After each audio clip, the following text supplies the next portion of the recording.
मुलांनो, आपण आजच्या लेक्चरला आयोनिक इक्विलिब्रियम हा जो चॅप्टर आहे आपल्या केमिस्ट्रीमध्ये 3rd चॅप्टर आहे, त्याला आपण वन शॉटमध्ये पूर्णपणे संपवणार आहे. मुलांनो, जर का याचा CETमध्ये वेटेज बघायचं झाला तर प्रत्येक वर्षी CETला 2 क्वेश्चन्स येतात, म्हणजे 2 मार्क हे त्याचं वेटेज झालं आपल्या MST CETमध्ये. मला एवढंच सांगायचं आहे मुलांनो, आज जे आपण लेक्चर घेतले, जे तुम्ही पुढे बघणार आहे ते आपण पेड क्रॅश कोर्समध्ये घेतो. ते लेक्चर मी तुम्हाला लाईव्ह लेक्चर प्रोव्हाइड केलेले आहे. वन शॉटमध्ये आयोनिक इक्विलिब्रियम हा चॅप्टर पूर्ण केला आहे. त्याच्यामध्ये आपण अनेक जवळपास आपण सर्व टॉपिक्स डिस्कस केले आणि त्या टॉपिक्सवरूनच प्रश्न येतात, ही गॅरंटी आहे. आणि हे झाल्यानंतर तुम्हाला MCQ सॉल्व करून 100% स्कोअर एवढा मिळू शकतो तुम्हाला सहजपणे, अगदी सहजपणे. तर आपण कुठले टॉपिक्स घेणार आहे मी ते तुम्हाला जस्ट सांगतो. आता सर्वात प्रथम तर आपण डेफिनेशन घेणार आहे की आयोनिक इक्विलिब्रियम नेमका काय आहे, आयोनिक इक्विलिब्रियम म्हणजे काय असणार ते बघणार. त्याच्यानंतर आपण ॲसिड आणि बेसची डेफिनेशन अरेनियसने काय सांगितली, लॉरी ब्रॉन्स्टेडने काय सांगितली, लेविसने काय सांगितली, या गोष्टी मी तुम्हाला सांगणार. त्याच्यानंतर आपण बघणार आहे pH आणि pOHचं रिलेशन, pH म्हणजे काय, pOH म्हणजे काय, फॉर्म्युला काय आहे, हँडरसन हॅचलबाल्च इक्वेशन कुठलं आहे, बफर सोल्युशन काय असणार, बफरचे प्रकार काय असणार आहे, हायड्रोलिसिस म्हणजे काय असणं, साल्टचं हायड्रोलिसिस म्हणजे काय असतं, साल्टचे प्रकार काय असतात, सोल्युबिलिटी आणि सोल्युबिलिटी प्रोडक्ट यांचं रिलेशन काय आहे, त्याच्यानंतर कॉमन आयन इफेक्ट म्हणजे काय. मुलांना या सर्व गोष्टी तुम्हाला लेक्चरमध्ये बघायला मिळणार. मला एवढंच सांगायचं आहे मुलांना, तुम्हाला लेक्चर बघताय ना, आता बघायला सुरुवात केली ना मुलांनो, फुल लेक्चर बघा. काय बघायचं तुम्हाला, फुल लेक्चर बघायचं आहे. आता बघा, जास्त नाही, फक्त 1 तासाचं लेक्चर आहे. जर का तुम्ही असा अर्धा तास बघितला, अर्धा तास सोडलं, याच्याने तुमचं कॉन्सन्ट्रेशन मेंटेन राहणार नाही. अर्धा तासाची गोष्ट लक्षात राहणार, पुन्हा ते विसरणार, असं व्हायला नको. त्याच्यामुळे वही, पेन, पुस्तक घेऊन बसा आणि पूर्ण लेक्चर बघा, ही तुम्हाला माझी विनंती आहे तुम्हाला, ठीक आहे. आणि एक महत्त्वाची गोष्ट म्हणजे विद्यार्थ्यांनो, की बघा सर हे सर्व कशासाठी करताय. अनेकांना आहे ना केमिस्ट्री फार कठीण वाटतं, अनेकांना केमिस्ट्री कठीण असल्यामुळे त्याचा अभ्यासच करण्याची इच्छा होत नाही. पण सरांचं एकच स्वप्न आहे की जे केमिस्ट्री तुम्हाला कठीण वाटतं ते एकदम सोपं आहे. केमिस्ट्री कठीण नाही, केमिस्ट्रीसारखा सोपा विषय दुसरा कुठला नाही. मुलांनो, हे स्वप्न पूर्ण करण्यासाठी सर फ्री ऑफ कॉस्ट सर्व गोष्टी प्रोव्हाइड करत आहे की कुठल्याही मुलाला केमिस्ट्री कठीण वाटायला नको. सर त्यांची जबाबदारी करताय. फक्त तुमची छोटीशी एक जबाबदारी आहे की आपापल्या मित्रांपर्यंत, विद्यार्थ्यांपर्यंत ही माहिती पोचवणार तुम्ही. तुमची इच्छा पण आहे तसं करण्याची आणि तुम्ही थोडंसं मदत का असेना सरांना करणार, कारण की जो मदत करत असतो त्याला देव न मागता देत असतो. आणि ही मदत तर चांगलीच आहे ना, तुम्ही करणार, मला असा विश्वास आहे मुलांनो. आता पुढे लेक्चर स्टार्ट होतं आहे. आता सर्व वही, पेन, पुस्तक घेऊन बसले असणार, मला माहिती आहे. आता तुम्ही व्यवस्थित संपूर्ण लेक्चर बघणार आणि 100% MST CETला आणणार, ही मला गॅरंटी आहे तुमच्यावर. तर तुम्ही आता लेक्चर बघायला सुरुवात करा. आता लक्षात आहे सर्वांनी, आपण आयोनिक इक्विलिब्रियम ह्या चॅप्टरला स्टार्ट करणार आहे. याचं जर का वेटेज बघायचं गेलं तर 2 क्वेश्चन्स मी सांगितले की प्रत्येक 12वीच्या चॅप्टरमधून आपल्याला 2 क्वेश्चन्स एक्सपेक्टेड आहे तुमच्या MST CETच्या एक्झाममध्ये. इथं पण आपल्याला 2 क्वेश्चन्स बघायला मिळणार. 2 क्वेश्चन्स हे 2 मार्क्ससाठी विचारलं जाणार आहे MST CETला, ठीक आहे. आता सर आयोनिक इक्विलिब्रियम म्हणजे काय. मुलांनो, इक्विलिब्रियम म्हणजे आपल्या सर्वांना माहिती आहे की एक असा पॉईंट असतो की जिथं प्रेशर म्हणा, कॉन्सन्ट्रेशन म्हणा किंवा टेम्परेचर म्हणा, हे रिॲक्शनचं काय असतं, कॉन्स्टंट असतं किंवा बदल होत नाही. त्या पॉईंटला आपण इक्विलिब्रियम असं म्हणतो. आणि हेच इक्विलिब्रियम जेव्हा अनआयोनाइज्ड मॉलिक्यूल आणि आयन्समध्ये बघायला मिळतं. म्हणजे काय सर, आता आपल्याकडे ABचं कन्वर्जन झालं A+ आणि B- मध्ये. म्हणजे मला सांगा मुलांनो, इकडं काय आपला आयन्स क्रिएट झाले आणि इकडं अनआयोनाइज्ड मॉलिक्यूल आहे, म्हणजे आयोनायझेशन होण्याच्या अगोदरचे मॉलिक्यूल्स दिसतं नाही. तर कुठला मॉलिक्यूल असणार इकडं, हा अनआयोनाइज्ड मॉलिक्यूल. आता हा जो अनआयोनाइज्ड मॉलिक्यूल आहे आणि हे जे आयन्स आहे, या दोन्हींमध्ये आपल्याला काय बघायला मिळतंय, इक्विलिब्रियम. हे जे इक्विलिब्रियम असणार आहे त्याला कुठलं इक्विलिब्रियम म्हणणार आहे आपण, आयोनिक इक्विलिब्रियम. गोष्ट क्लिअर आहे सर्वांना, कन्सेप्ट कळाली. रिपीट माझ्यासोबत करा, जरा रिपीट माझ्यासोबत करा. The equilibrium between ions ion, an unionized molecule an unionized molecule in a solution in a solution is called is called ionic equilibrium. ionic equilibrium. Concept कळाले सर्वांना? हो सर. ठीक आहे. आता नेक्स्ट आपल्याला बघायचं आहे इलेक्ट्रोलाइट. काय बघायचं आहे? इलेक्ट्रोलाइट. आता आपण अनेक वेळेस सांगतो की जे सबस्टन्सेस असतात आपले, त्यांचे मुख्य दोन प्रकार असतात. एक असतो इलेक्ट्रोलाइट आणि दुसरा असतो आपला नॉन इलेक्ट्रोलाइट. मी अनेक माझ्या विद्यार्थ्यांना सांगतो की इलेक्ट्रोलाइट म्हणजे काय सर?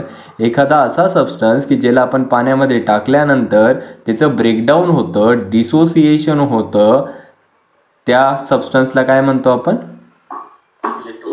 आणि ज्याचं पाण्यात टाकल्यानंतर सुद्धा ब्रेकडाऊन होत नाही त्या सबस्टन्सला काय म्हणतो आपण?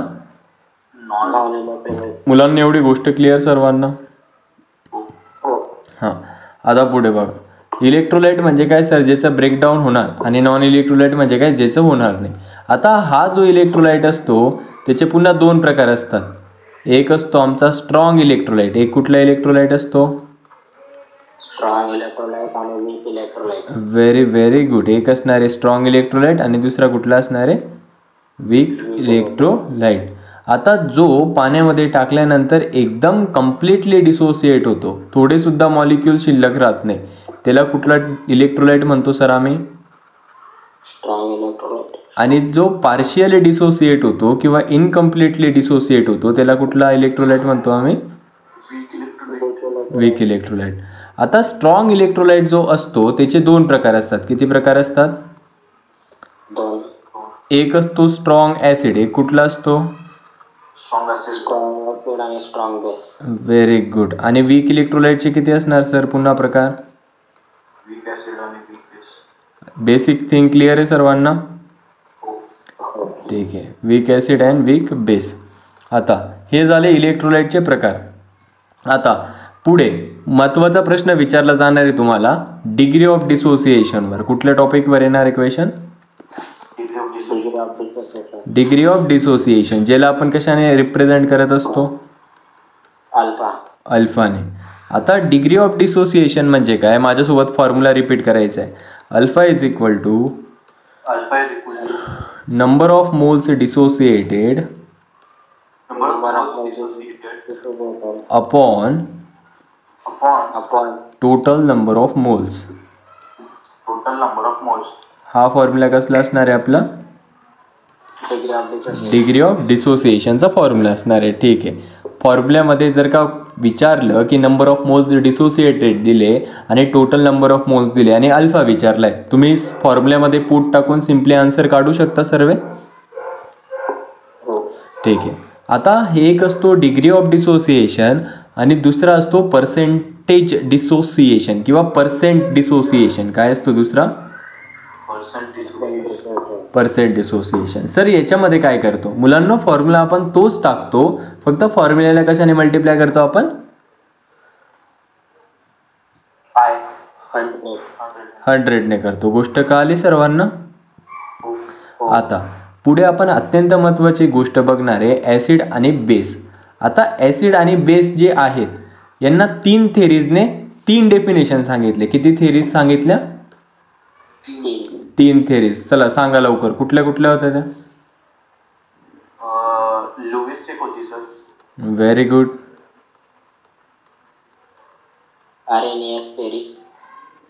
दुसरी कुठली असणार आहे सर? लोरी लॉस्टेड थेरी.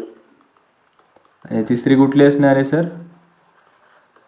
Lewis theory. आता माझ्यासोबत एकदा रिपीट करा. पहिली थेरी होती अरेनियस थेरी. कुठली थेरी होती? Arrhenius theory. दुसरी कुठली होती? Lowry Bronsted theory. रिपीट व्यवस्थित करायचंय. Lowry Bronsted theory. आणि थर्ड वन कुठली होती? Lewis theory. आता ह्या 3 थेरीजने काय सांगितलं? व्यवस्थित लक्ष पाहिजे मला सर्वांचं. ॲसिड त्याला म्हणणार सर आम्ही जो H+ देणार. H+ देणाऱ्याला काय म्हणणार आहे आपण? ॲसिड. आणि OH मायनस देणाऱ्याला काय म्हणणार आहे सर आम्ही? बेस म्हणणार आहे. हे कोणी सांगितलं आपल्याला? अरेनियसने. सर लॉरी ब्रॉन्स्टेड मध्ये काय फरक होता? लॉरी ब्रॉन्स्टेड मध्ये पण तेच सांगितलं. H+ ला त्यांनी काय म्हटलं? प्रोटॉन म्हटलं. काय म्हटलं? प्रोटॉन. मग प्रोटॉन देणाऱ्या घटकाला किंवा प्रोटॉन डोनर कोण असणार आहे? Proton donor. प्रोटॉन डोनर कोण असणार? आणि प्रोटॉन एक्सेप्ट करणारा कोण असणार आहे? बेस. क्लिअर एवढी गोष्ट सर्वांना? ठीक आहे. ही होती आपली लॉरी ब्रॉन्स्टेड थेरी. तिसरी थेरी कुठली आपली? आता लेविस थेरीने काय सांगितलं? ऍसिड आहे आणि आपल्याकडे बेस आहे. आता ऍसिड मध्ये पहिला अल्फाबेट कुठला आहे? ए. बरोबर आहे. मग आता इथं ए स्टँड्स फॉर एक्सेप्ट. ए कशासाठी स्टँड करणार आहे? एक्सेप्ट. मग इलेक्ट्रॉन एक्सेप्ट करणारा जी स्पेसिस असणार आहे तिला कुठली स्पेसिस म्हणणार आहे आपण? आणि इलेक्ट्रॉन डोनेट करणाऱ्या स्पेसिसला कुठली स्पेसिस म्हणणार आहे आपण? बेस. कळालं सर्वांना? ठीक आहे. 3 थेरीज कळाल्या. 3 थेरीच्या डेफिनेशन कळाल्या. पहिली थेरी कुठली होती? Arrhenius theory. दुसरी? Lowry Bronsted theory. तिसरी? Lewis theory. कळाले सर्वांना? ठीक आहे. हां. ब्रॉन्स्टेड थेअरीमध्ये सर ते ऍक्सेप्ट पण प्रोटॉन करतो ना? हो. आता प्रोटॉन जेव्हा ऍक्सेप्ट केला जातो, बेस काय करतो? प्रोटॉनला दुसऱ्या सबस्टन्स पासून ऍक्सेप्ट करतो, त्याला आपण बेस म्हणतो. आणि तोच प्रोटॉन जो देतो, जो डोनेट करतो, त्याला ऍसिड म्हणतो आपण. ठीक आहे. हाच डाऊट आहे ना तुझा? ठीक आहे. आता लॉरी ब्रॉन्स्टेड थेरीमध्ये आपल्याला 2 गोष्टी बघायच्या आहे, जो की फेवरेट प्रश्न आहे, नीटला विचारला जातो आणि जे नीटला येतात ते CETला पण येतात. मी एक नवीन 2 कन्सेप्ट सांगतोय तुम्हाला. Conjugated acid. कुठली कन्सेप्ट सांगतोय आम्ही? Conjugated acid. आणि दुसरी कन्सेप्ट सांगणार आहे मी कॉन्जुगेटेड बेस. दुसरी कन्सेप्ट कुठली असणार आहे? बेस. Very good. रिपीट करा जरा सर्वांनी एकदा. सर म्हणजे काय? आता लक्ष द्या मुलांनो, एकदम व्यवस्थित लक्ष पाहिजे मला. आता आपण काय केलं? HCl घेतलंय. काय घेतलंय आपण? HCl. त्याला आपण काय केलं? पाण्यामध्ये मिक्स केलं. कशात मिक्स केलं आपण त्याला? वॉटरमध्ये मिक्स केलं किंवा पाण्यात मिक्स केलं. आता HCl ऍसिड आपल्या सर्वांना माहिती आहे. मग HCl काय देणार आहे सर?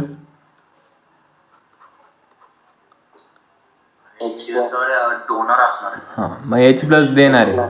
मग वॉटर काय करणार आहे? तो H+.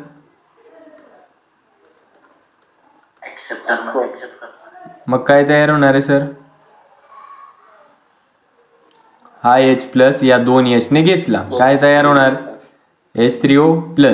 आता यांनी H दिला, शिल्लक काय राहणार आहे? Cl-. आता या केसमध्ये HCl as a acid behave करतोय, मग याला आपण ऍसिड नाही म्हणणार का? या केसमध्ये आपण काय लिहिताय का आता? दिसत नाही का तुम्हाला? आता दिसलं. आता पहिल्यापासून दिसत नव्हतं. बघ बरं स्क्रीन. नाही ते नंतर अचानकच त्या ऍसिड लिहिताना तुम्ही दिसलं नाही. ठीक आहे. आता HCl कशासारखं बिहेव करतोय ॲज अ ऍसिड. आता इथं वॉटर H+ ऍक्सेप्ट करतोय म्हणजे कशासारखं बिहेव करणार आहे? As a base. Sir conjugated acid आणि कॉन्जुगेटेड बेस म्हणजे काय असणार आहे? कसं ओळखायचं सर आम्ही? जी ट्रिक सांगतो तेवढंच लक्षात ठेवा, प्रश्न सॉल्व्ह होणार आहे.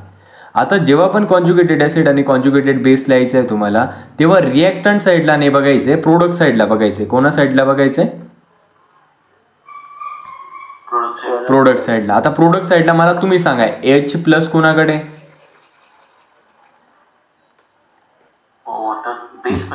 H3O+ कडे ना. वॉटर नाही म्हणणार याला. 4 आयन्स लक्षात ठेवायचे. माझ्यासोबत रिपीट करा. H2O म्हणजे वॉटर. NH3 म्हणजे अमोनिया. आता तुम्हाला काय करायचं? याच्यामध्ये एक H+ टाकायचं. याच्यात काय टाकणार तुम्ही? एक H+. आता H2O चा कुठला आयन तयार झाला? H3O plus. Okay, very NH4 minus. NH4 minus. ठीक आहे, डोकं ठिकाण्यावर आहे तुझं फार. H टाकल्यानंतर मायनस चार्ज येणार का? Positive. मग काय तयार होणार आहे? NH4 H4 plus. प्लस. याला म्हणणार आहे आपण हायड्रोनियम आयन. कुठला आयन म्हणणार आहे याला आपण? हायड्रोनियम. आणि हा जो खाली जो आयन आहे त्याला कुठला आयन म्हणणार आहे आपण? Ammonium ion. अरे कळालं का तुम्हाला? पाण्यामध्ये H+ टाका, हायड्रोनियम आयन तयार होणार आहे. अमोनियामध्ये H+ टाका, अमोनियम आयन तयार होणार आहे. गोष्ट क्लिअर आहे? हो. मग हा जो इकडे जो आहे त्याला काय म्हणणार आहे तुम्ही? हायड्रोनियम म्हणणार का वॉटर म्हणणार आहे?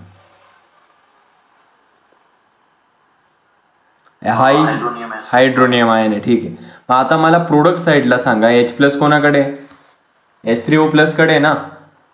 मग ज्या प्रोडक्ट साईडला, आता कन्सेप्ट समजून घ्या, प्रोडक्ट साईडला ज्याच्याकडे H+ असतो तोच ॲसिड सारखा काम करणार आहे. आणि प्रोडक्ट साईडचा जो ॲसिड असणार आहे त्याला आपण कुठला ॲसिड म्हणणार आहे सर?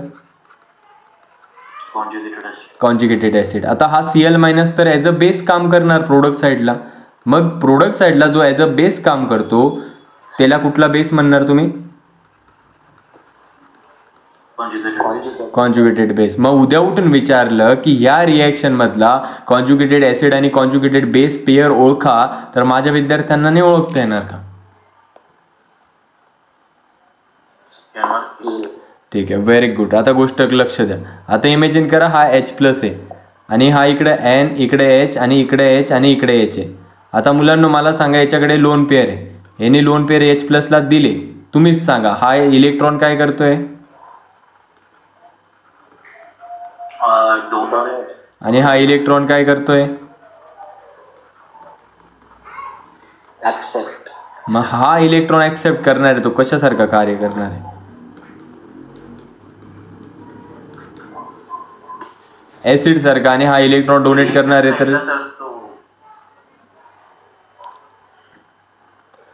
हा जो आहे लेविस थेरीने काय सांगितलं की ऍसिड काय असतो? जो इलेक्ट्रॉन्सला ऍक्सेप्ट करतो. मग हा इलेक्ट्रॉनला ऍक्सेप्ट करणारे म्हटल्यावर याला काय म्हणणार आहे आपण सर? ऍसिड. आणि लेविस थेरीने सांगितलं की हा जो NH3 आहे, NH3 जवळ जे लोन पेअर्स आहे तो इलेक्ट्रॉन डोनेट करणार, तेव्हा त्याला काय म्हणणार आहे आपण? बेस. आता पुढे महत्वाची गोष्ट सांगतोय, मला एकदम अटेंटिव्ह पाहिजे. माझे विद्यार्थी म्हणजे असं झोपलेल्या अवस्थेत, निद्रा अवस्थेत नसतात. आणि मला राग येतो, मी आधीच सांगतोय अशा गोष्टींचा. आपल्याला एम्फोटेरिक नेचर ऑफ वॉटर बघायचं. आता कुठलं नेचर बघायचंय? Amphoteric nature of water. आता एम्फोटेरिक नेचर ऑफ वॉटर म्हणजे काय? वॉटर जे आहे ते as a amphoteric behaviour show करतं. एम्फोटेरिक म्हणजे काय सर? पाणी जे आहे ते ॲसिड सारखं पण काम करणार आहे आणि ते बेस सारखं पण काम करणार आहे. मग water is a acidic as well as basic, आणि तेव्हा त्याला काय म्हणणार आहे आपण? एम्फोटेरिक. हा झाला पहिला MCQs तुमचा. Very good. आता मी पुढे सांगणार आहे तुम्हाला एक महत्त्वाची कन्सेप्ट, ओस्टवॉल डायल्यूशन लॉ. कुठला लॉ सांगणार आहे मी तुम्हाला? ओस्टवॉल डायल्यूशन लॉ. मुलांनो, हा जो ओस्टवॉल डायल्यूशन लॉ आहे तो आपण वीक ॲसिड आणि वीक बेससाठी बघणार आहे. आणि या वर्षीचा एक्सपेक्टेड प्रश्न आहे CET साठी. आपण कोणासाठी बघणार आहे? वीक ॲसिड आणि वीक बेससाठी. आता सर वीक ॲसिड जो आहे त्याला आम्ही कन्सिडर केला HA, आणि वीक बेस जो आहे त्याला कन्सिडर केला आम्ही BOH. आता व्यवस्थित लक्ष द्या. आपण वीक ॲसिडला काय कन्सिडर केले? HA. आणि वीक बेसला काय कन्सिडर केले आपण? BOH. आता मुलांना ज्या वेळेस आपण याला वॉटरमध्ये टाकणार आहे तेव्हा तो डिसोसिएट होऊन आपल्याला H+ आणि A- चे आयन्स देणार आहे. आणि ज्या वेळेस आम्ही BOH ला वॉटरमध्ये टाकणार आहे तेव्हा तो OH- आणि B+ चे आयन्स देणार आहे. ओके सर, एवढी गोष्ट आम्हाला कळाली. मग हे जे आहे ते डिसोसिएशन होते, हे काय होतंय? व्हेरी गुड, डिसोसिएशन होत आहे. आता मुलांनो, ह्या वेळेस आपल्याला ह्या दोन केसेसमध्ये ॲसिडच्या केसमध्ये Ka बघायचा असतो आणि बेसच्या केसमध्ये Kb बघायचा असतो. काय बघायचा असतो? Ka आणि Kb. ठीक आहे, आपल्याला के ए आणि के बी बघायचं आहे. आता के ए म्हणजे काय असणार आहे सर? के ए म्हणजे असणार आहे dissociation constant for acid. Repeat करायचं आहे. आणि के बी म्हणजे काय असणार आहे sir? Dissociation constant for base. Very good. Dissociation constant for base. कळालं सर्वांना? ठीक आहे सर. आता म्हणजे काय सर? मुलांनो, डिसोसिएशन कॉन्स्टंट ॲसिडसाठी आणि बेससाठी काढण्यासाठी सरांची एक ट्रिक यूज करायची. फक्त प्रोडक्टचं कॉन्सन्ट्रेशन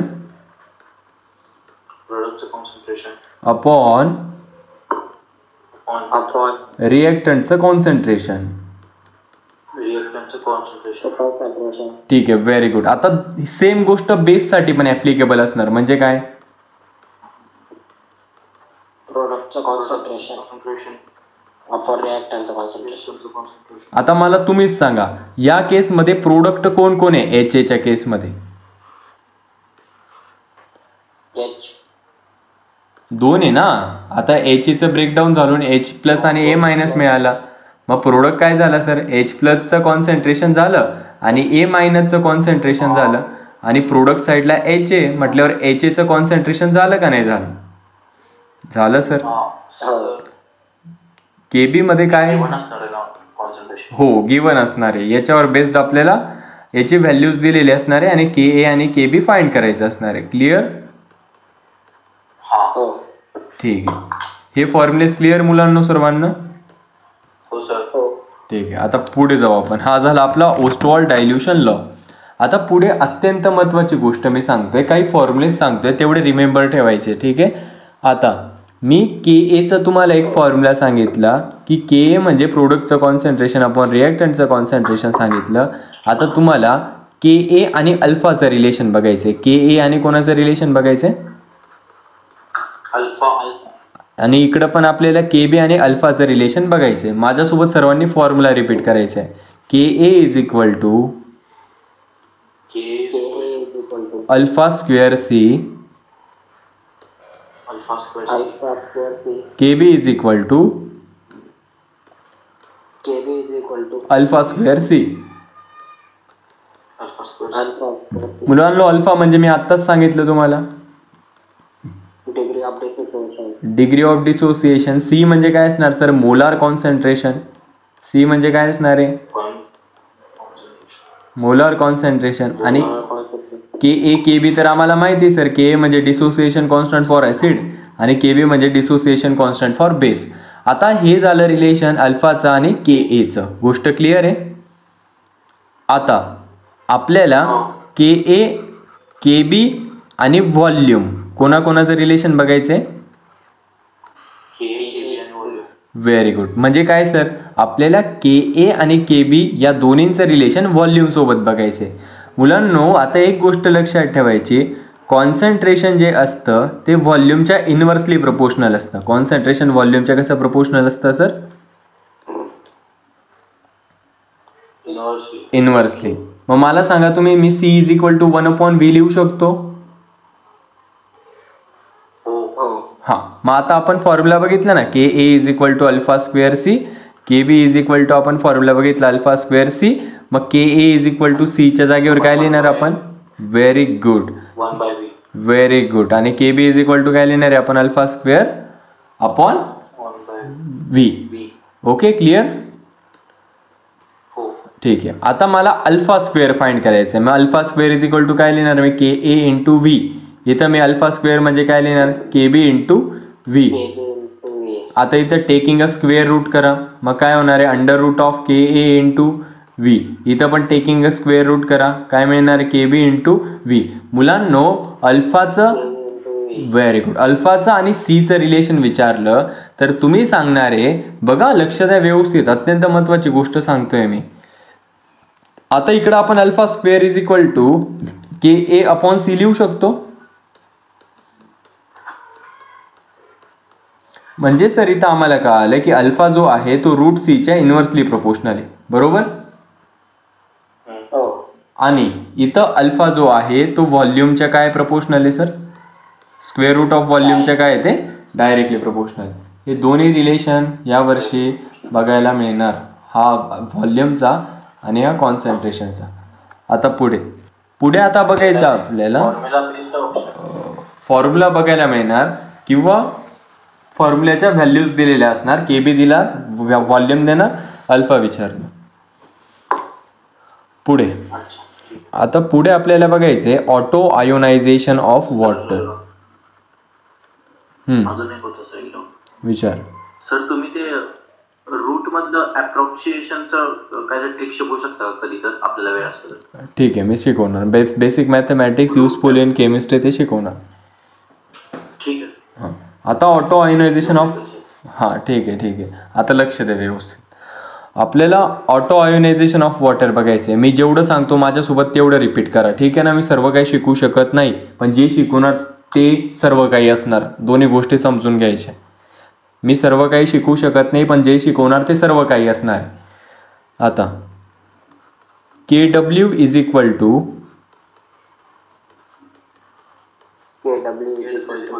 H3O प्लसचं कॉन्सन्ट्रेशन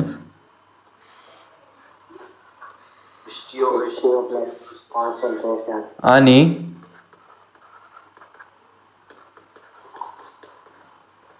OH मायनसचं कॉन्सन्ट्रेशन. आता बघा, हा जो KW असणार आहे, हा KW म्हणजे काय असणार आहे सर? KW म्हणजे असणार आहे ionic product of water. KW म्हणजे काय असणार आहे? आयोनिक प्रोडक्ट ऑफ वॉटर असणार आहे, जो की प्रोडक्ट असतो हायड्रोनियम आयनच्या कॉन्सन्ट्रेशनचा आणि हायड्रॉक्साईड आयनच्या कॉन्सन्ट्रेशनचा. ही तुम्हाला कळालं असणार. आता मागच्या अनेक बोर्डाच्या परीक्षेमध्ये हा प्रश्न रिपीट झाला आहे MCQs मध्ये की आयोनिक प्रोडक्ट ऑफ वॉटरची व्हॅल्यू किती असते. मग ती आपल्याला माहीत आहे की 1.0 इंटू 10⁻⁻14 ही आयोनिक प्रोडक्ट ऑफ वॉटरची व्हॅल्यू असते. हे सर्व आम्हाला माहिती आहे, बरोबर आहे? माहीत झालं का आता? ठीक आहे. आता हे एवढंच लक्षात ठेवा KW साठी. आता हे झालं ऑटो आयोनायझेशन ऑफ वॉटर. मुलांना आता पुढे बघायचं आहे pH स्केल. pH स्केलमध्ये फक्त जेवढे सांगतो तेवढे फॉर्म्युलेज लक्षात ठेवायचे. pH is equal to minus log to the base 10 H प्लसचं कॉन्सन्ट्रेशन. POH म्हणजे काय असणार सर मग?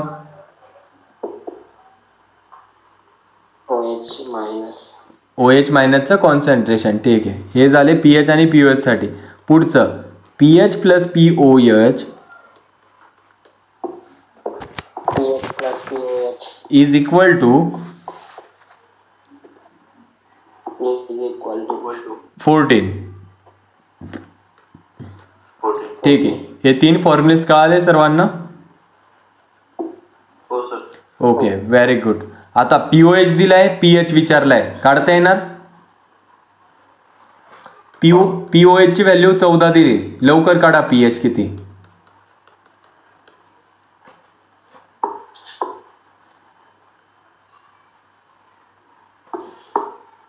लवकर, वेळ कमी आपल्याकडे. 0 वाटतंय मला.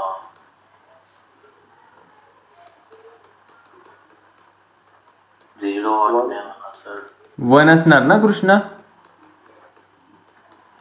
तू जर का ऑफलाईन बॅचला राहिला असता ना, इथं फटके खाल्ले असते तू माझ्या हाताचे. काय असणार pH ची व्हॅल्यू? 0 असणार ना का 1 असणार आहे? आता नेक्स्ट क्वेश्चन करू आपण अजून. Very good. आता आपल्याला pH is equal to question mark आहे, POH is equal to question mark आहे. आपल्याला HClचं कॉन्सन्ट्रेशन दिले 0.01 मोलार. ओके, क्वेश्चन कळाला आहे? हां, मग आता पहिले काय यूज करणार सर? pH फाइंड करायचं आहे म्हटल्यावर आम्हाला तुम्ही सांगितलं आहे sir minus log to the base 10 H प्लसचा कॉन्सन्ट्रेशनचा फॉर्म्युला आम्ही यूज करणार, बरोबर आहे? आता तुम्हाला काय करायचं आहे, या 0.01ला 10⁻² लिहू शकतो का नाही लिहू शकत आपण?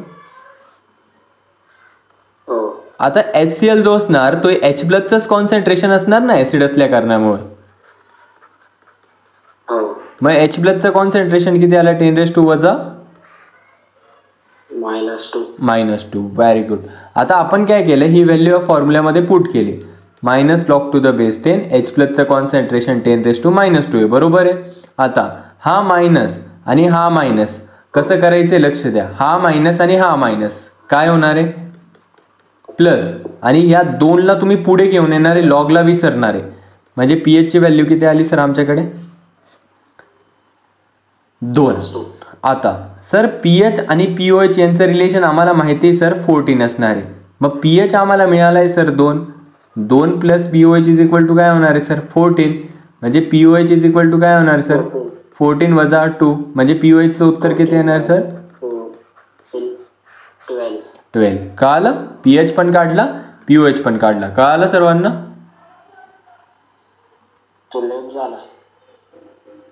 तुला कळालंय? ठीक आहे. आता पुढे बघायचं आपल्याला साल्ट. पुढे काय बघायचं आपल्याला? साल्ट म्हणजे काय असणार आहे सर? व्यवस्थित लक्ष द्या. साल्ट म्हणजे काय असणार आहे? मी तर तुम्हाला 2-3 गोष्टी सांगतो, त्या व्यवस्थित लक्ष द्या. आपल्याला स्ट्रॉंग ऍसिड बघायचं. आपल्याला कुठला ऍसिड बघायचा आहे? Strong acid. त्याच्यानंतर स्ट्रॉंग बेस. काय बघायचं अजून आपल्याला? Strong acid, strong base. त्याच्यानंतर वीक ऍसिड आणि वीक बेस आपल्याला बघायचं आहे. आता लक्ष द्या. स्ट्रॉंग ऍसिड म्हणजे काय सर? जे की पाण्यामध्ये पूर्णपणे डिसोसिएट होणार आहे, त्या ऍसिडला आपण स्ट्रॉंग ऍसिड म्हणणार आहे. स्ट्रॉंग ऍसिडचे एक्झाम्पल्स काय असतात सर?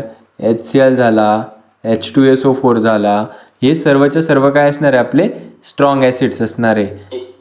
Very good. त्याच्यानंतर HNO3 झाला, हे सर्व काय असणार आहे? आपले स्ट्रॉंग ऍसिड असणार आहे. पुढे सर वीक ऍसिड म्हणजे काय असणार सर?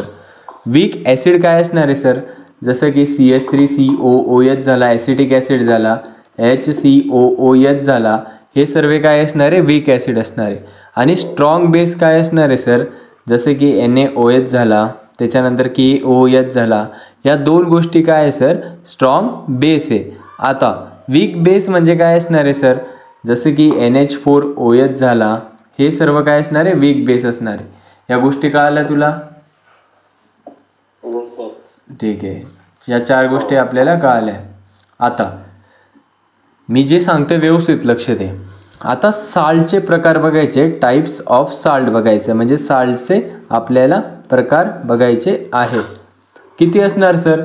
एक असणार स्ट्रॉंग ॲसिड आणि एक असणार स्ट्रॉंग बेस. म्हणजे स्ट्रॉंग ॲसिड आणि स्ट्रॉंग बेस मिळून एक साल्ट तयार होऊ शकतं. एक वीक ॲसिड आणि वीक बेस मिळून साल्ट तयार होऊ शकतं सर. वीक ॲसिड आणि वीक बेस मिळून साल्ट तयार होऊ शकतं. आता स्ट्रॉंग ॲसिड आणि वीक बेस हे दोन्ही मिळून साल्ट तयार होऊ शकतं सर. त्याच्यानंतर वीक ॲसिड आणि स्ट्रॉंग बेस हे चौथं मिळून सर काय तयार होऊ शकतं सर? साल्ट तयार होऊ शकतं सर. कधी सांगणार मग? एक मिनिट.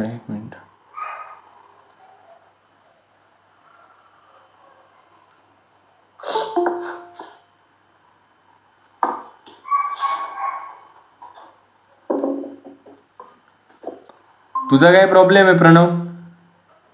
सर माझी आपोआप मीटिंग लीव झालेली. बिलकुल नाही, असं मला बिलकुल व्हायला नको. हो सर.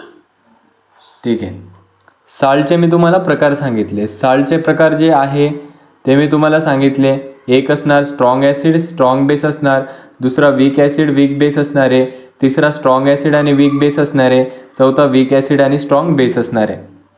आता लक्ष दे प्रणव व्यवस्थित, तुझ्यासाठी पुन्हा सांगावं लागणार.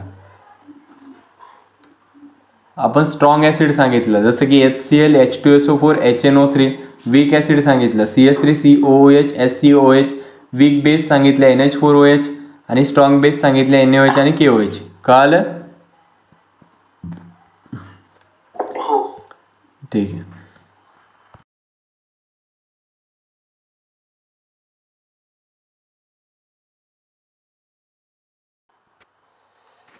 कोणाचीच कॉल नको आता रिसीव्ह करू थोड्या वेळासाठी, नंतर कॉल रिसीव्ह कर. ठीक आहे, आता लक्ष द्या सर्वांनी. टाईप्स ऑफ साल्ट काय बघायचं आपल्याला आता? Types of salt. साल्टचे प्रकार कळाले का तुम्हाला? हे 4 असणारे असे. ठीक आहे सर, आता नेमकं काय साल्ट म्हणजे काय असतं? आता लक्ष द्या व्यवस्थित. इमॅजिन करा आपल्याकडे NaCl आहे. काय आपल्याकडे? NaCl. आता मुलांनो NaCl कसा तयार झाला असणार? त्याच्यामध्ये Na म्हटल्यावर NaOH आहे आणि Cl आहे म्हटल्यावर काय त्याच्यामध्ये HCl. आता ज्या वेळेस हे दोन्ही कंबाईन होणार आहे तेव्हा हा ॲसिड H देणार, बेस OH देणार आणि बाहेर पाणी निघणार आणि हा Na म्हणणार Cl ला चल आपण कंबाईन करू. बरोबर आहे? तेव्हाच काय तयार होणार आहे? NaCl हा साल्ट तयार होणार आहे. आता NaCl हा जो साल्ट आहे तो कोणापासून तयार झाला आहे? HCl म्हणजे काय आहे? तो स्ट्रॉंग ॲसिड आणि NaOH म्हणजे काय सर? Strong base. मग NaCl जो आहे तो साल्ट आहे स्ट्रॉंग ॲसिड आणि कोणाचा? स्ट्रॉंग बेसचा. आता आपल्याकडे पुढचं एक्झाम्पल आहे CuSO4. विचारलं जातं, कॉपी पेस्ट प्रश्न येणार आहे, एकदम सिंपल प्रश्न येणार. CuSO4 आहे आपल्याकडे. आता CuSO4 काय आहे सर नेमका? CuSO4 मध्ये 2 गोष्टी आहे. एक आहे CuOH ट्वाइस आणि दुसरा आहे H2SO4. आता H2SO4 म्हणजे आम्हाला माहिती आहे सर कुठला ॲसिड असतो? Strong acid. आणि CuOH ट्वाइस म्हणजे माहिती आहे सर आम्हाला कुठला बेस असणार आहे? तो सर हा Cu म्हणणार आहे SO4 ला चल आपण कंबाईन करू आणि हा H2 म्हणणार आहे ह्या OH2 ला चल आपण कंबाईन करू आणि इथं 2 moles ऑफ वॉटर बाहेर पडणार आणि इकडं CuSO4 बाहेर पडणार which behaves as a salt. And CuSO4 is the salt which containing strong acid or strong base or weak base or strong acid. Weak base and strong acid. Very good. Clear झाली concept. आता पुढे जर काही example झालंच बघायचं तर आपल्याकडे KCN असणार आहे. काय आपल्याकडे? KCN. आता KCN containing 2 types of acid and bases. कुठले असणार? एक असणार आहे KOH and second one is nothing but the hydrogen cyanide. आता मुलांनो hydrogen cyanide is a very weak acid. It is not a strong acid, it is a weak acid. And KOH is a strong base. We discussed earlier. Okay, KOH is a strong base. मुलांनो when we combine the 2 strong acid and weak base then काय होणार? हा OH देणार, हा H देणार, both are combined to give water. इकडं पाणी मिळालं आणि इकडं K आणि CN म्हटलं चल आपण कंबाईन करू. KCN मिळाला which is a salt which containing strong base and weak acid. Clear सर्वांना? Next example is nothing but the CH3COONH4. It is a salt which containing CH3COOH and NH4OH. म्हणजे काय sir? CH3COOH is a acetic acid and NH4OH is a ammonium hydroxide. Ammonium hydroxide. Sir acidic acid हा जो असणार आहे तो weak acid असतो. कुठला acid असतो सर? तो वीक ॲसिड. आणि अमोनियम हायड्रॉक्साईड जो असतो तो पण असतो कुठला ॲसिड सर? आमचा कुठला बेस असतो सर? तो वीक बेस. आणि सर ज्यावेळेस आम्ही या दोन्हींना कंबाईन करतो तेव्हा हा H देतो सर आणि हा OH देतो सर आणि हे राहिलेलं सर्व कंबाईन करतं आणि तेव्हा CH3COONH4 तयार होतो जो की साल्ट आहे सर कोणाकोणाचा? वीक ॲसिड आणि वीक बेस. क्लिअर सर्वांना? आता पुढे नेक्स्ट कन्सेप्ट जी बघणार आहोत आपण. आता हे जे साल्ट बघितले आपण, एक होता स्ट्रॉंग ॲसिड आणि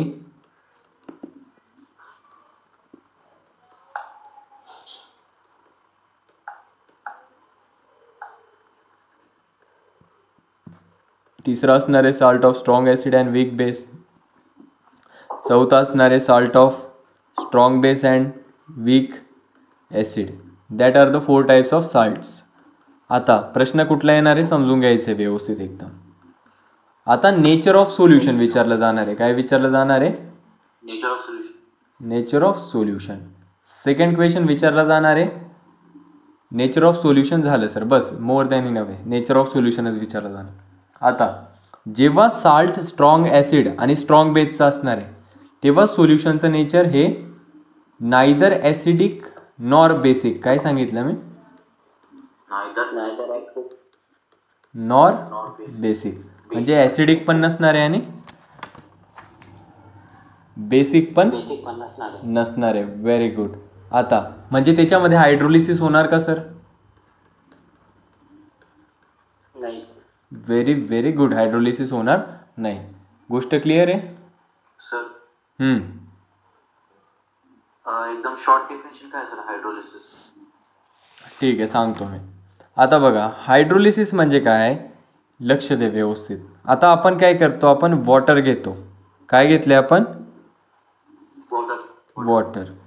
आता ज्या वेळेस आपण याच्यामध्ये एक आयोनिक प्रोडक्ट टाकतो. कुठला प्रोडक्ट टाकतो आपण? Ionic product. समजा याच्यामध्ये AB आयोनिक प्रोडक्ट टाकला आपण. आता हा AB डिसोसिएट होणार A+ आणि B- मध्ये. आता A वर चार्ज पॉझिटिव्ह आहे म्हटल्यावर which acts as a cation and B वर चार्ज मायनस आहे म्हणजे विच ॲक्ट्स ॲज अ अनायन. आता वॉटर जे असणार आहे ते H2 असणार आहे. इथं H2चे आयन्स असणार आहे. एक असणार H+ आणि दुसरा कुठला असणार आहे? OH-. आता मुलांनो काय होतं की जेव्हाही कुठल्याही आयोनिक प्रोडक्टला किंवा आयन्सला पाण्यामध्ये टाकलं जातं तेव्हा हे जे आयन्समध्ये असणारे कटायन आणि अनायन हे पाण्याच्या आयनसोबत रिॲक्ट करतात आणि ह्या सोल्युशनला एकतर ॲसिडिक तयार करतात, एकतर बेसिक तयार करतात किंवा न्यूट्रल राहू देतात. आणि यांच्यामध्ये होणारी जी रिॲक्शन असते तिला आपण हायड्रोलिसिस असं म्हणतो. कळालं? आता पुढे हे होतं हायड्रोलिसिसचं. आता हायड्रोलिसिस आपल्याला कोणामध्ये बघायला मिळणार नाही. मग स्ट्रॉंग ॲसिड टाकलं, स्ट्रॉंग बेस टाकलं, दोन्ही एकमेकांना न्यूट्रल करून घेतलं, पाण्यासोबतच रिएक्शन झाली नाही तर हायड्रोलिसिस तरी बघायला मिळणार का आपल्याला? नाही. कन्सेप्ट कळते सर्वांना? ठीक आहे. आता वीक ॲसिड आणि वीक बेसचं मी थोड्या वेळात सांगतो तुम्हाला डिटेलमध्ये. आता स्ट्रॉंग ॲसिड आणि वीक बेस आहे म्हटल्यावर स्ट्रॉंग कोण आहे रे? ॲसिड. मग सोल्युशनचं नेचर कसं झालं? ॲसिडिक. इथं स्ट्रॉंग कोण आहे? ॲसिड.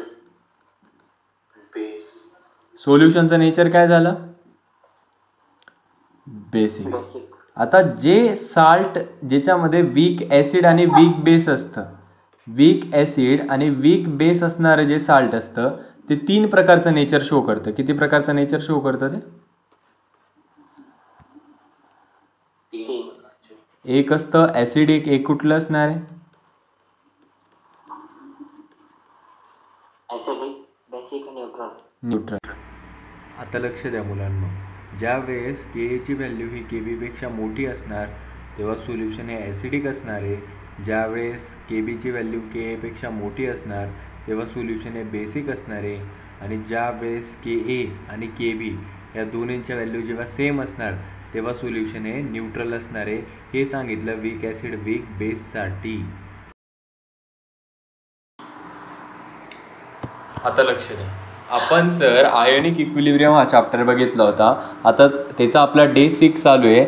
आता डे 6मध्ये आपण बफर सोल्युशनला स्टार्ट करणार आहे सर. आता बफर सोल्युशन म्हणजे काय सर? तर आता मी सांगतोय सर्व गोष्टी एकदम व्यवस्थित प्रत्येक विद्यार्थ्याने बघायचं आहे. आता बफर सोल्युशन म्हणजे काय असणार आहे सर? आता आपण काय केलं की आपण एक बीकर घेतला. या बीकरमध्ये काय होतं सर? एक सोल्युशन होतं. बीकरमध्ये काय होतं सर? एक सोल्युशन होतं. आता काय केलं आपण याच्यामध्ये वॉटर टाकलं. याच्यामध्ये सर आम्ही काय केलं? वॉटर टाकलं सर. याच्यामध्ये आम्ही काय केलं सर? ॲसिड टाकलं. याच्यामध्ये आम्ही काय केलं सर? बेस टाकलं. ठीक आहे सर. म्हणजे आम्ही सर ह्या सोल्युशनमध्ये बेस टाकला, ॲसिड टाकला, वॉटर टाकला, या तिन्ही गोष्टी टाकल्या सर. पण तरीसुद्धा हे जे इथं सोल्युशन होतं याचा जो pH होता ना सर, तो pH काही चेंज झाला नाही. आणि या सोल्युशनने त्या pH चेंजला रेजिस्ट केलं, रोखलं. आणि हे कार्य करण्यासाठी जे सोल्युशन रिस्पॉन्सिबल असतं त्याला आपण बफर सोल्युशन असे म्हणतो. क्लिअर झालं सर्वांना? हो सर. ठीक आहे. आता व्हेरी गुड. सर्वांनी माईक ऑफ म्यूट करून घ्या आता थोड्या वेळेसाठी. मला चॅप्टर आधी संपून घेऊ द्या. आता बफर जो असतो, आता या बफर्सचे आपण 2 टाईप्स बघतो सर. म्हणजे बफरचे 2 टाईप्स असणारे, ट्रिक सांगणारे सर्वांनी व्यवस्थित लक्ष द्या. आता बफर जो असतो सर त्याचे 2 प्रकार कुठले कुठले असतात सर? एक असतो आमचा ॲसिडिक बफर असतो सर, त्याच्यानंतर दुसरा असतो सर आमचा basic buffer. Very good. Acidic buffer आणि बेसिक बफर. सर काय असतं नेमकं मुलांना? आता ॲसिडिक बफर कसं लक्षात ठेवायचं? आता हा ॲसिडिक आहे आणि हा बेसिक आहे. मुलांना तुम्हाला कसं लक्षात ठेवायचं आहे? हा ॲसिडिक आहे ना, मग याच्यामध्ये ॲसिड जो असणार आहे तो वीक ॲसिड असणार आहे, एवढी गोष्ट लक्षात ठेवा. हा बेसिक आहे ना, तर याच्यामध्ये जो बेस असणार आहे तो काय असणार आहे? वीक बेस असणार आहे. ठीक आहे सर, एवढी गोष्ट आम्हाला कळाली. पुढे आता मुलांनो पुढे काय करायचं आहे तुम्हाला? दोन्ही ठिकाणी साल्ट लिहायचं आहे. दोन्ही ठिकाणी आम्ही काय लिहिणार आहे सर? साल्ट लिहिणार आहे. आता पुढे त्याच्यानंतर तुम्हाला साल्ट कसलं लिहायचं आहे? सुरुवातीला इथं वीक ॲसिड लिहिलं आहे ना, तर इकडं पण काय लिहायचं आहे तुम्हाला? Weak acid. इकडं जर का तुम्ही वीक बेस लिहिले ना, तर इकडं पण काय लिहिणार तुम्ही? Weak base. आता एवढं सर्व झाल्यानंतर तुम्हाला काय करायचं आहे मुलांनो? प्रत्येकाचा विरुद्धार्थी शब्द इथं लिहायचा आहे. वीकचा विरुद्धार्थी काय असणार आहे? स्ट्रॉंग. ॲसिडचा विरुद्धार्थी काय असणार आहे? बेस. ओके सर, संपलं इथं. आता इथं वीकच्या विरुद्धार्थी काय असणार आहे सर? स्ट्रॉंग. आणि बेसच्या विरुद्ध काय असणार आहे सर? ॲसिड. ठीक आहे, संपलं सर. कसं काय सर? आता ॲसिडिक बफर जे असतं ते वीक ॲसिड आणि साल्ट ऑफ वीक ॲसिड आणि स्ट्रॉंग बेसपासून तयार झालेलं असतं. आणि जे बेसिक बफर असतं ते वीक बेस आणि एक साल्ट ज्याच्यामध्ये वीक बेस असतो आणि स्ट्रॉंग ॲसिड असतो त्याच्यापासून तयार झालेलं असतं. आणि अशा पद्धतीने तुम्हाला ॲसिडिक बफर आणि बेसिक बफर ओळखण्यासाठी प्रश्न येऊ शकण्याची दाट शक्यता आहे. सर कुठल्या प्रकारचे प्रश्न येणार आहे? ठीक आहे, मी सांगतो तुम्हाला. आता एक प्रश्न येणार की CH3COOH आहे आणि तुमच्याकडे CH3COONA. ठीक आहे. आता विचारलं त्याने की हे जे 2 एक्झाम्पल आहे ते कुठलं बफर रिप्रेझेंट करत आहे? ठीक आहे ना. आता तुमचं लगेच लक्ष जाणार की CH3COOH आहे म्हटल्यावर तो कुठला ॲसिड झाला सर? आमचा वीक ॲसिड झाला. Very good. त्याच्यानंतर तुमचं लगेच लक्ष जाणार की CH3COONA म्हटल्यावर त्याच्यामध्ये काय आहे सर? CH3COOH आहे आणि सोबत काय आहे सर? NaOH आहे सर. मग आम्ही NaOHने H दिला, NaH दिला, बाहेर पाणी पडलं सर. आणि इकडं राहिलं काय सर? आमचा CH3COONA. म्हणजे सर हा जो CH3COONA होता हा साल्ट होता सर, एका वीक ॲसिडचा आणि स्ट्रॉंग बेसचा. मग मुलांनो हे जे एक्झाम्पल असणार आहे ते ॲसिडिक बफर रिप्रेझेंट करणार का बेसिक बफर? बोलायचे सर्वांनी. काय शो करणार आहे हे? Acidic buffer. Very good. Acidic buffer. Pranav कळालं तुला? हो सर. ठीक आहे. आता पुढे सर तुम्ही ॲसिडिक बफरचं एक्झाम्पल दिलं, आता बेसिक बफरचा द्या. ठीक आहे, देतो. आता बेसिक बफरमध्ये बघायचं झालं तर आपण काय केलं? NH4OH घेतला आणि त्याच्यानंतर काय केलं आपण? अजून NH4Cl घेतला. आता काय झालं सर? आता हा NH4OH जो होता तो वीक बेस असतो. आपण मागच्या लेक्चरला डे 5ला सांगितलं की NH4OH हा वीक बेस असणार आहे. आता NH4Clमध्ये एक तर NH4OH असणार आणि त्याच्यानंतर Cl म्हटल्यावर HCl असणार. आता हा HClH देणार, NH4OH देणार आणि बाहेर काय पडणार आहे सर? NH4Cl. मुलांना इथं बघायचं झालं तर NH4OH जो होता तो एक वीक काय होता? बेस होता का ॲसिड होता सर? बेस होता सर. आणि HCl जो होता तो होता सर आमचा स्ट्रॉंग ॲसिड. म्हणजे इथं काय कळालं सर आम्हाला की हे जे एक्झाम्पल आहे ते वीक बेस आणि साल्ट ऑफ वीक बेस आणि स्ट्रॉंग ॲसिडचं आहे म्हटल्यावर तो कुठला बफर झाला सर? गोष्ट क्लिअर झाली सर्वांना? ठीक आहे. आता पुढे आता बफरमध्ये ना आपल्याला 2 प्रकारचे एक्झाम्पल्स बघायला मिळतात, 2 प्रकारचे आपल्याला फॉर्म्युलेज बघायचे. आता या फॉर्म्युलेचा शोध हेंडरसन, सायंटिस्टचं नेम आहे हेंडरसन आणि हॅसेलबाल्च या 2 सायंटिस्टने काही इक्वेशन दिले कोणासाठी, बफरच्या सोल्युशनसाठी. ठीक आहे ना. यांनी दोन्हीने काय दिलं, इक्वेशन दिलं. त्या इक्वेशनला काय म्हटलं गेलं, हेंडरसन हॅसेलबाल्च इक्वेशन. काय होतं ते समजून घ्या. आता यांनी सुरुवातीला सांगितलं की 2 बफर असणार आहे. एक तुमच्याकडे ॲसिडिक बफर आहे आणि एक तुमच्याकडे बेसिक बफर आहे. मुलांना यांनी याच्यामध्ये काय सांगितलं की ॲसिडिक बफरमध्ये जर का तुम्हाला pH फाइंड करायचं आहे आणि बेसिक बफरमध्ये जर का तुम्हाला pOH फाइंड करायचं आहे, तर तुम्हाला सिम्पल एक गोष्ट लक्षात ठेवायची आहे की pH इज इक्वल टू तुम्हाला पहिले pK करायचं आहे, त्याच्यानंतर तुम्हाला लॉग टू द बेस 10 करायचं आहे आणि वर तुम्हाला साल्टचं कॉन्सन्ट्रेशन लिहायचं आहे आणि खाली तुम्हाला ॲसिडचं कॉन्सन्ट्रेशन लिहायचं आहे. ठीक आहे. हा फॉर्म्युला त्यांनी सांगितला ॲसिडिक बफरसाठी ॲप्लिकेबल असणार. बेसिक बफरमध्ये त्यांनी सांगितलं की तुम्हाला काहीसुद्धा करायचं नाही आहे, ॲसिडिक बफरचाच फॉर्म्युला ठेवायचा आहे. फक्त pHच्या जागेवर तुम्हाला pOH लिहायचं आहे आणि ॲसिडच्या जागेवर तुम्हाला बेस लिहायचं आहे आणि pKच्या जागेवर तुम्हाला pKb लिहायचं आहे. ठीक आहे सर. मग आम्ही इथं काय लिहिलं, pKb लिहिलं सर. त्याच्यानंतर log to the base 10 as it is ठेवलं सर. वर साल्टचं कॉन्सन्ट्रेशन होतं आणि खाली कुठलं कॉन्सन्ट्रेशन होतं सर, बेसचं कॉन्सन्ट्रेशन होतं. Very good. आता हे होतं हेंडरसन बाल्चमन इक्वेशन. याच्यावर बेस्ड 1000% तुम्हाला MCQs बघायला मिळणार आहे. आता महत्त्वाची गोष्ट, सर तुम्ही आम्हाला सांगितलं होतं की pH म्हणजे असतो minus log to the base 10 H+चं कॉन्सन्ट्रेशन. सर तुम्ही आम्हाला सांगितलं होतं की pOH म्हणजे असतं minus log to the base 10 OH मायनसचं कॉन्सन्ट्रेशन. सर प्रत्येक वेळी ज्यावेळेस pH काढला तेव्हा H कंसामध्ये आला, pOH काढला तेव्हा OH कंसामध्ये आला. सर मग जर का pKa असला आणि pKb असला तर कंसामध्ये Ka येणार आणि Kb येणार, काहीच फरक पडणार नाही. फॉर्म्युल्यामध्ये minus log to the base 10 इकडं आम्ही Ka लिहिणार, इकडं minus log to the base 10 इकडं आम्ही काय लिहिणार आहे सर, KB लिहिणार. Very good. सर इथं बफर झालं का, अजून बाकी थोडं गोष्टी अजून सांगू द्या. आता बफरचे ॲप्लिकेशन्स, बफर कुठे कुठे असतं. आता बायोकेमिकल सिस्टीम, आता जी बायोकेमिकल सिस्टीम असते त्याच्यामध्ये आपलं जे ब्लड असतं, आता हे जे ब्लड आहे ते ॲसिडिक पण नसतं, ते बेसिक पण नसतं. त्याचा pH जो असतो तो बरोबर 7.36 ते 7.42 म्हणजे जवळपास थोडा बेसिक हा काय केला जातो, मेंटेन्ड ठेवला जातो. आणि ब्लडचा pH मेंटेन ठेवण्यासाठी बफर सोल्युशन फार मोठ्या प्रमाणामध्ये रिस्पॉन्सिबल असतं. आता शेतीमध्ये काय होतं, ॲग्रिकल्चरमध्ये आपण अनेक वेगवेगळे फर्टिलायझर्स वापरतो, खतं वापरतो. आता त्याच्यामुळं काय होतं की जमिनीचा जो pH असतो त्या pHला आपल्याला मेंटेन ठेवावं लागतं आणि त्याच्यासाठी आपण तिथं बफर सोल्युशन वापरतो. इंडस्ट्रीमध्ये देखील बफरचा वापर केला जाणार आहे. मेडिसिनमध्ये आता ज्या वेगवेगळ्या मेडिसिन्स असतात, ज्या फार्मास्युटिकल कंपनीज बनवतात, जसं की पेनिसिलिन झालं. आता एक गोष्ट लक्षात ठेवा, सर्वांचं लक्ष पाहिजे मला. एक आहे पेनिसिलिन. सर्वात प्रथम जी अँटीबायोटिक होती ती पेनिसिलिनचा शोध लावला अलेक्झांडर फ्लेमिंगने 1972ला. ठीक आहे. 1972 1872ला पेनिसिलिनचा शोध लागला आहे. बघायचं आहे कुठलं इयर आहे ते. आता पेनिसिलिनची जेव्हा निर्मिती केली जाते तेव्हा त्याच्यामध्ये आपल्याला 2-3 घटक टाकावे लागतात, जसं की सोडियम सिट्रेट.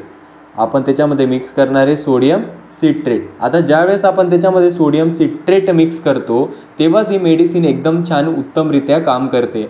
या वर्षीचा MCQज आहे की पेनिसिलिनमध्ये बफरसारखा कोण यूज केला जातो, उत्तर असणारे सोडियम सिट्रेट. त्याच्यानंतर जे मिल्क ऑफ मॅग्नेशिया असतं म्हणजे MgOH टॉईस, हे जे असते मेडिसिन जे की अँटासिड्समध्ये वापरले जातात. अँटासिड्स म्हणजे काय, ॲसिडिटीच्या अगेन्स्ट काम करणारे मेडिसिन. आता हे जे MgOH टॉईस असतात त्यांच्यामध्ये आपल्याला कुठला बफर ॲड करावा लागतो सर, याच्यामध्ये सोडियम सिट्रेट टाकला ना, याच्यामध्ये आपल्याला सिट्रिक ॲसिड मिक्स करावा लागतो, सिट्रिक ॲसिड. मग पेनिसिलिनचा बफरचं एक्झाम्पल विचारलं तर सोडियम सिट्रेटचा सांगणारे आणि MgOH टॉईसचं विचारलं तर सिट्रिक ॲसिड सांगणारे, which is non as a milk of magnesia. आता ठीक आहे. त्याच्यानंतर महत्त्वाची गोष्ट आहे पुढची, ॲनालिटिकल केमिस्ट्री. ही जी ब्रांच आहे केमिस्ट्रीची त्याच्यामध्ये देखील ॲनालिटिकल केमिस्ट्रीमध्ये देखील बफरचा वापर केला जातो. म्हणजे सर इथं तुम्ही आम्हाला बफर सांगितलं, बफरचे प्रकार सांगितले, बफरची डेफिनेशन सांगितली, ॲसिडिक बफरचा फॉर्म्युला सांगितला, बेसिक बफरचा फॉर्म्युला सांगितला, हेंडरसन हॅसेलबाल्च इक्वेशन सांगितलं, बफरचे तुम्ही ॲप्लिकेशन सांगितले, बफरच्या तुम्ही प्रॉपर्टीज सांगितल्या आणि इथं सर्व बफर आपला झाला.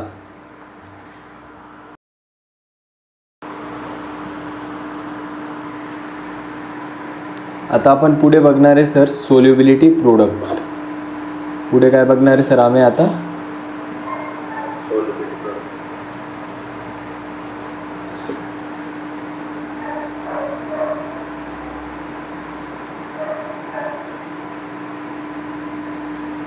सोल्युबिलिटी प्रोडक्ट आता आपण बघणार आहे. सर काय असणार आहे? जेवढं सांगतो तेवढं लक्षात ठेवायचं आणि तर आपण त्याचा विषय संपवून टाकू. कसं सर सांगतो.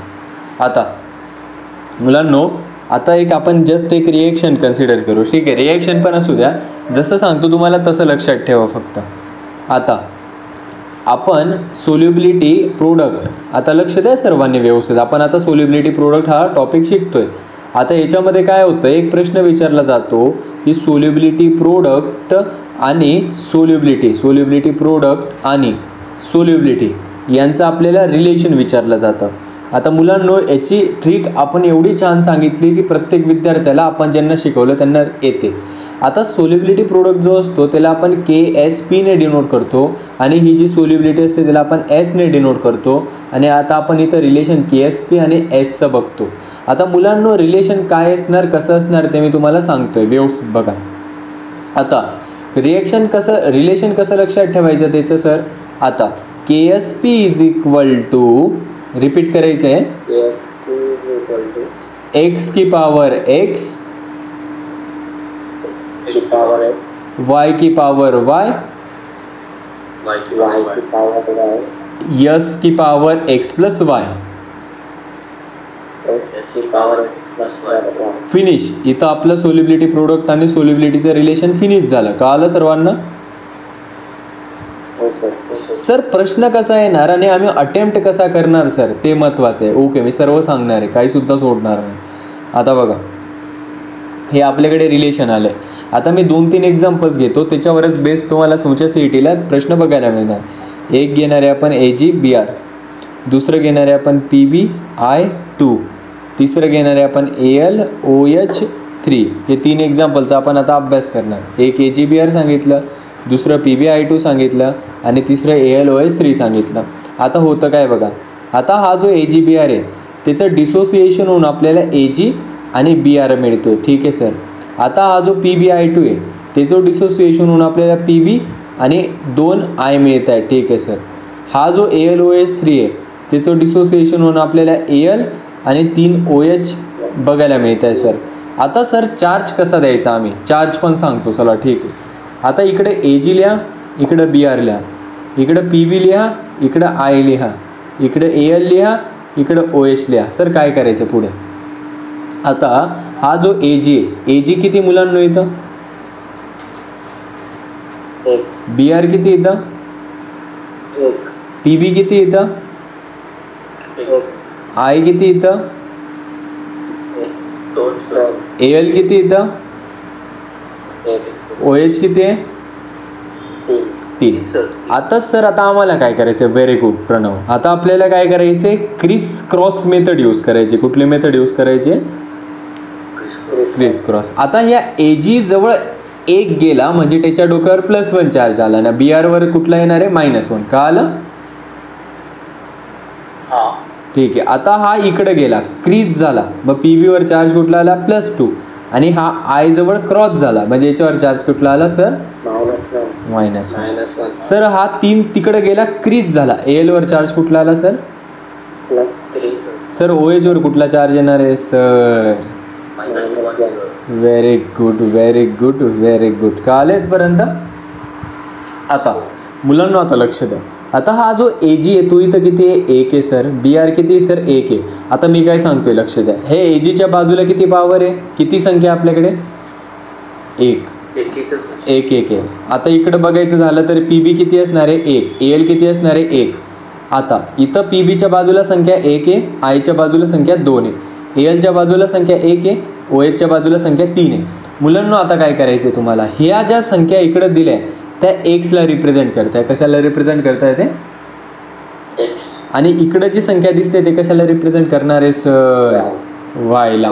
Very good. गोष्ट क्लिअर मुलांनो? ठीक आहे. आता ही जी क्रिस क्रॉस मेथड आहे त्याला मी रफ करतोय कारण की आपल्याला पुढे सॉल्व करायचं आहे. आता बघा मुलांनो, आता बघा, आता खरी आपल्याला KSP आणि S ची ओळख होणार. कसं सर? ओके सांगतो.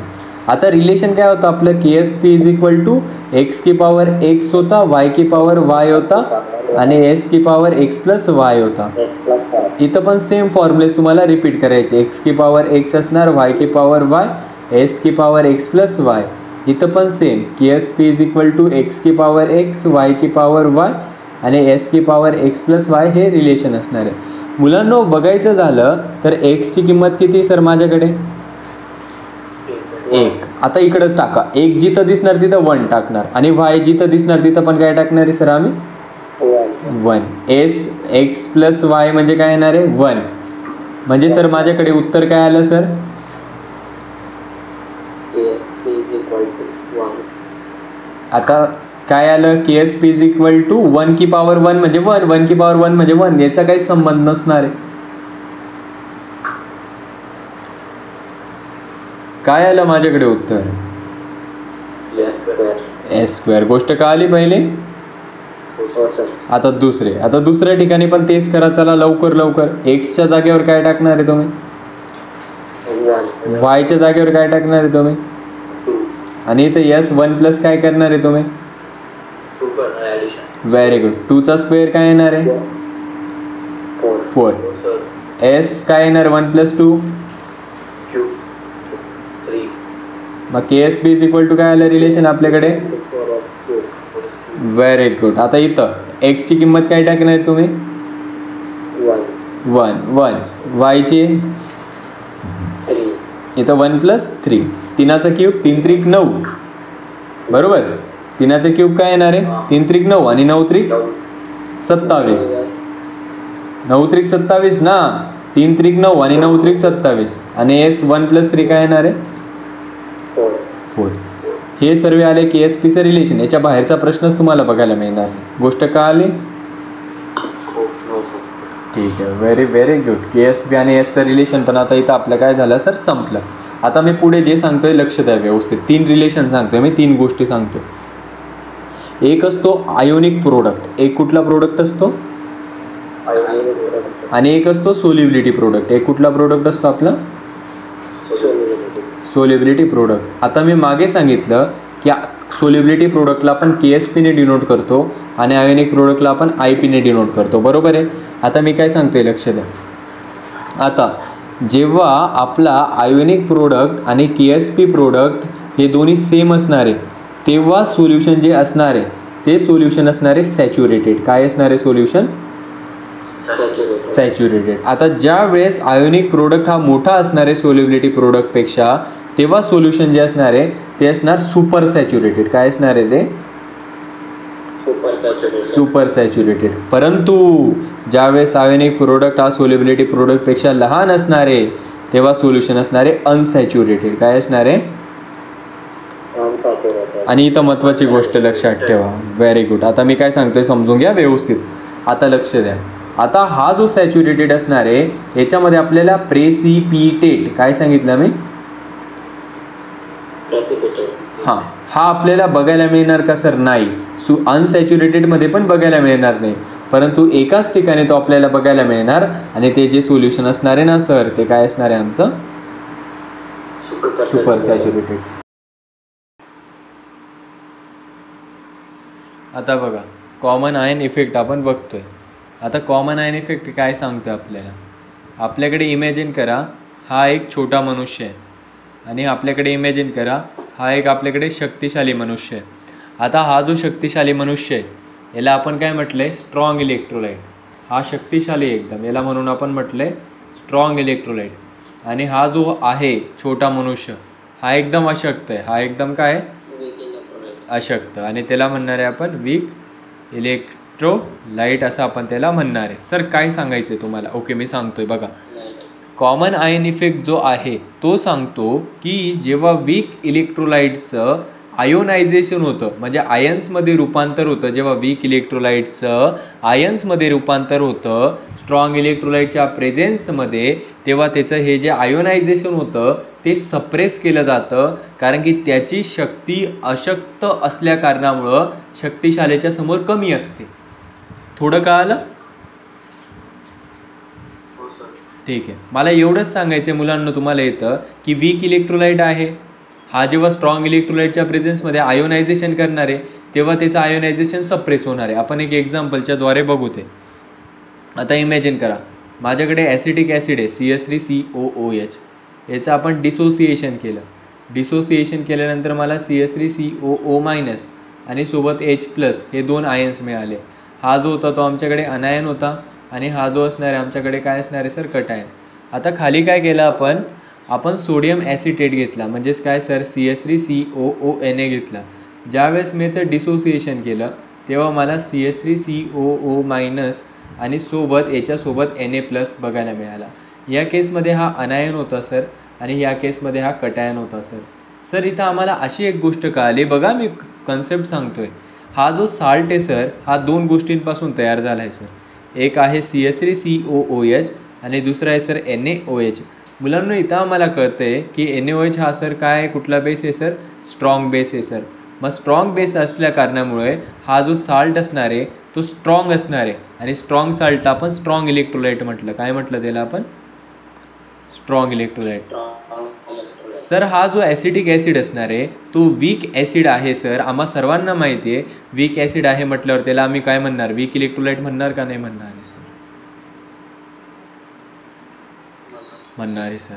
ज्यावेळेस सर ही रिॲक्शन झाली वीक इलेक्ट्रोलाइटचं आयोनायझेशन झालं स्ट्रॉंग इलेक्ट्रोलाइटच्या प्रेझेन्समध्ये सर, जेव्हा वीक इलेक्ट्रोलाइटचं आयोनायझेशन होणार आहे स्ट्रॉंग इलेक्ट्रोलाइटच्या प्रेझेन्समध्ये तेव्हा त्यांच्यामध्ये आपल्याला एक कॉमन आयन बघायला मिळाला सर. तो होता CH3COO-, तो होता CH3COO-. मग इथं आपल्याला जो कॉमन आयन बघायला मिळाला याचं आयोनायझेशन सप्रेशन झालं. हे जे आयन्समध्ये रूपांतर होते ते आता होणार नाही आहे, प्रोसेस पटकन रिव्हर्स होणार आहे, पटकन मागे जाणार आहे.